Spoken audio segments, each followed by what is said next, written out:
Hello guys, today we will discuss chapter number 3, national income and related aggregates. First of all, we define the meaning of national income, sum total of factor income related to earn by a normal resident of a country.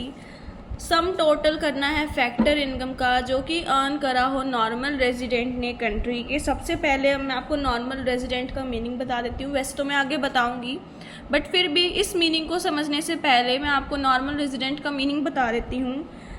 Who ordinary residents in the country consider at least 1 year, जो कि 1 साल तो रहा ही हो उस country में और उसका जो इकोनॉमिक इंटरेस्ट हो वो भी लाया करता हो उस कंट्री में, उसको हम बोलते हैं नॉर्मल रेजिडेंट। 1 साल या 1 साल से ज़्यादा वो रहा हो, ठीक है। उसके बाद आता है फैक्टर इनकम। फैक्टर इनकम क्या होता है? फैक्टर इनकम होता है earn by factor of production, land, labour, capital, entrepreneur for rendering their services. It is earn income, इसको हम अर्न इनकम भी कहते हैं। It includes national income, it is include in national income, ये national income में भी include होता है। फैक्टर ऑफ प्रोडक्शन हमारे पास 4 टाइप के होते हैं। लैंड के बदले हमें फैक्टर इनकम में क्या मिलता है? रेंट। लेबर के बदले हमें मिलते हैं वेजेस। कैपिटल के बदले हमें मिलता है इंटरेस्ट और एंटरप्रेन्योरशिप के बदले हमें मिलता है profit. Transfer income, income which are received by a person as help, for example donation, charity. इसमें आप स्कॉलरशिप का भी एग्जांपल दे सकते हो। एक ये अनअर्न्ड इनकम है और नेशनल इनकम में इंक्लूड नहीं होती।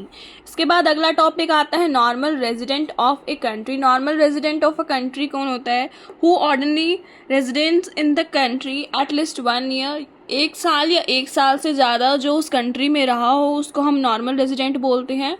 और जिसका इकोनॉमिक इंटरेस्ट कंट्री में लाया करता हो उसको बोलते हैं। अगर इन दोनों में से एक भी चीज़ मैच नहीं कर रही तो वो एक नॉर्मल रेजिडेंट नहीं है, और अगर एक मैच कर रही है एक नहीं कर रही तो फिर भी वो नहीं नॉर्मल रेजिडेंट बोलेंगे उसको। इसके बाद आता है domestic income, sum total of factor income earn with in domestic territory of a country. Next topic is domestic territory. It is a geographical territory controlled by the government within persons, capital goods, circular freely। इसके बाद NNPFC किसको कहते हैं? NNPFC की full form होती है net national product at factor cost. NNPFC net national product at factor cost. GDPMP किसको बोलेंगे? Gross domestic product at market price. GDPMP gross domestic product at market price.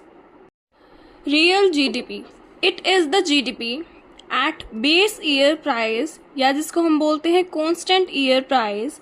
इसकी definition है it is the market value of all final goods and services produce within the domestic territory of a country. यहाँ पर हम base year price लेते हैं या जिसको हम कांस्टेंट ईयर प्राइस भी बोलते हैं, और इसको मेज़र करने के लिए real GDP is equal to quantity multiply by base year. ऐसे ही नॉमिनल GDP क्या होता है? It is a GDP at current year prices. यहाँ पे बेस ईयर था, यहाँ पे करंट ईयर है। It is the market value of all the final goods and services produce within the domestic territory of a country. ये वाली और definition दोनों की सेम रहेगी, बट रियल GDP में ध्यान रखना, बहुत से कंफ्यूज हो जाते हैं कि यहाँ पे बेस ईयर प्राइस आएगा या करंट ईयर आएगा, ठीक है। यहाँ पे बेस आएगा, यहाँ पे करंट आएगा। अब यहाँ पे नॉमिनल GDP को मेज़र करने के लिए क्वांटिटी मल्टीप्लाई करंट ईयर। ऐसे ही ये 3 चीज़ें हैं अगर हमें किसी चीज़ में कन्वर्ट करना हो किसी को। जैसे अब यहाँ पे लिखा है real GDP convert into nominal GDP, मतलब रियल GDP को जब हम नॉमिनल में कन्वर्ट करेंगे तो क्या फॉर्मूला रहेगा? तो फॉर्मूला है nominal GDP upon price index multiply 100। ऐसे ही नॉमिनल GDP को जब हमें रियल GDP में कन्वर्ट करना होगा तो फॉर्मूला रहेगा real GDP multiply price index bye में 100। ऐसे ही प्राइस इंडेक्स या फिर जिसको हम बोल देते हैं GDP डिफ्लेटर, उसका फॉर्मूला रहेगा नॉमिनल GDP अपॉन में रियल GDP इंटू 100। इसको मैं अब कुछ एग्जाम्पल्स के साथ समझाती हूँ, इसके न्यूमेरिकल्स करके दिखाती हूँ मैं आपको 2-3, फिर आपको आइडिया हो जाएगा कि कैसे सॉल्व करना है। इसके बाद आता है real GDP into nominal GDP. तो इसका फॉर्मूला होता है real GDP multiply, real GDP को हम करंट ईयर प्राइस इंडेक्स से मल्टीप्लाई करेंगे और नीचे लिख देंगे 100। सो जैसे मैंने बताया कि रियल जीडीपी 50 करोड़ है और हमारे पास यहाँ पे करंट ईयर प्राइस 400 है, तो हमने इसको पुट कर दिया, रियल जीडीपी 50 आ गया और यहाँ पे करंट ईयर 400 और डिवाइड कर देंगे 100 से, तो 200 करोड़ आ गया। जीडीपी डिफ्लेटर के लिए भी हमने ऐसे ही करा, नॉमिनल हमारे पास इतना है, रियल इतना है, सो इसको हमने ऐसे कर दिया, ठीक है।